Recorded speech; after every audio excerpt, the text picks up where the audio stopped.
post-fight reaction to AB versus Jesse Vargas.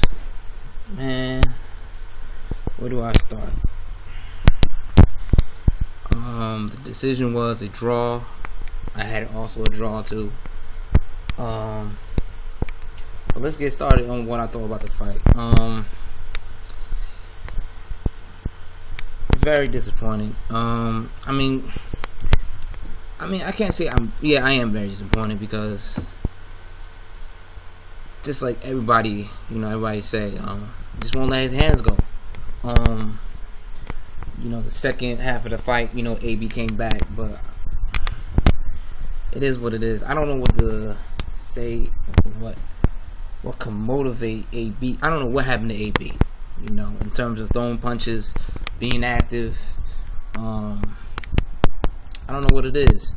If he had been more active in the first couple rounds, first half of the fight, he could have won the fight, in my opinion. But Jesse Vargas did very good in terms of the first half of the fight, throwing that jab, doubling up the jab, tripling up the jab, straight through AB's guard, the high guard. For me, in my opinion, I'm not a big fan of AB with that high guard, straight up and down. Because for me, I feel like he gets hit too much when he does that. And it's not like Jesse Vargas had any chance of hurting AB. You know what I'm saying? Because he's not a big puncher. So we already established. I established that before, and I already knew that. Everybody knows that. But when he goes straight up and down, he gets hit too much. And it's not like he's trying to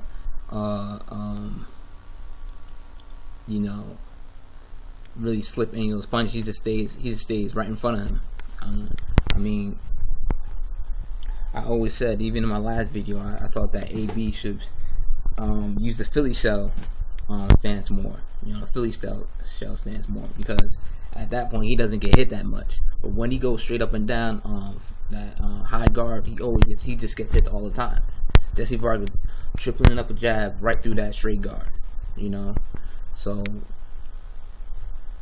it is what it is. But if he would have used that Philly shell, he didn't actually in this fight. He didn't use the Philly shell as much as he used to. He didn't use that stance too much. So I thought he should have used that stance. I advocate that he uses that stance more, because he doesn't get hit as much, and then he can still throw that jab.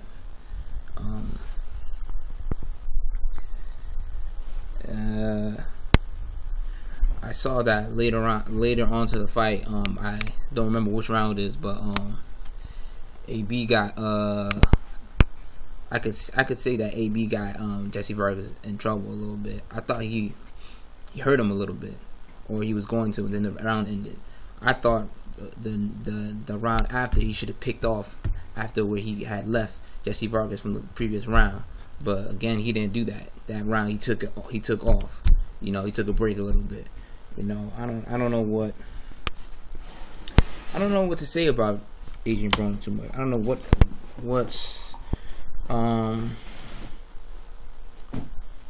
maybe we overrated his boxing ability, or his ability to close and win. I think that's maybe what happened, because if you look at Jesse Vargas and his skill set and Adrien Broner's skill set, you would say that Adrien Broner would win. I would even now I would say that Adrien Broner is faster in terms of hand speed, better defense, quicker on his feet, better on his feet, better power. I would say that he's better than him overall in all aspects. But the only thing that I would say Jesse Vargas has that's Adrien Broner doesn't have is work rate. This fight, Adrien Broner did throw more punches, but He threw 500. Jesse Vargas threw 800. So, you know, if you're not keeping it up with fighters like Jesse Vargas, who throw a lot of punches, or like Maidana, you know, it could be hard. It could be hard for you. You know, Adrien Broner is not. His defense is good, but his defense is not consistent. Is not consistent enough for him to be punching like that. To having like such a low output of work. You know, the only people that could put low output of work and still win the fight is people like Mayweather, people like Pernell Whitaker, or somebody like a Andre Ward. You know, they have good enough defense where they don't have to throw as much punches like that. You know what I'm saying? And still win the fight, especially when it comes to Mayweather. Mayweather is not, especially later on in Mayweather's career, he wasn't a big punch output, but he still was able to win. You know, he still was able to win. But you know what? I don't know where Adrien Broner's career goes.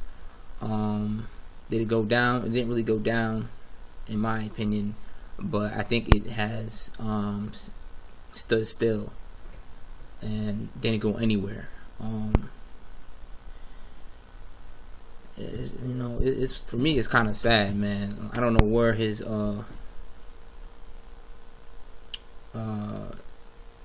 boxing career, or his boxing, I don't want to say boxing ability, but I don't know where AB went. You know, I don't know. Just after the Maidana fight, I don't know if it's the Maidana fight that has affected him like that, or maybe we just overrated him.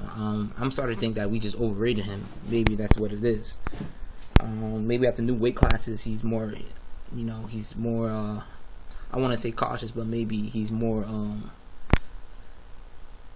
he just don't want to throw punches, you know what I'm saying? So, where he goes after this, they're talking about, they want a rematch now. To be honest, I don't even want to see the rematch, to be honest, because I already know AB's going to do the same thing. If AB would have put the same energy, or at least gave half of the energy he put into the last 5-6 rounds of the fight, into like the first or second rounds, he would have been good. He would at least got the win. You know what I'm saying? But AB is not. I don't see him changing. I really don't see him changing. From here on out, I don't see him changing. You know, he's not going to change. I don't know. He's not going to change. You know, to be honest, for me, the way I see Adrien Broner, man, if anybody had his speed, his type of talent, he should be. Jesse Vargas should have been. He should have schooled him. You know what I'm saying? In my opinion, he should have schooled him. If not, you know, get him out there, get him out of there. You know what I'm saying? So, where his career goes, man, I don't know, man. I really don't know. In terms of big fights, I don't see him getting any more big fights after this. After this draw, I don't see him getting any more big fights. Not against the top welterweights. Nope. He's not getting any more big fights. He's not. You know, Kevin Cunningham was trying to tell him in the corner, let his hands go. He don't want to let his hand go. And that's another thing that I hate about what Adrien Broner does in the ring. He never gets off first. He's always waiting for the other guy to get off first. Like, come on, man. Come on. Always waiting for the other guy to get off first. And it's crazy, man. What else? Kevin Cunningham had to beg him to let his hands go, or to try to attempt to let his hands go, man. I don't know. He's definitely not getting more big fights. You're talking about a rematch, not interested in it. Yeah, man. At this point, it's looking like he's overrated, man. At this point, it's looking like he's overrated, man. It is what it is, man. You know, please like, comment, and subscribe, share. You know, I'll hit you back up later, man.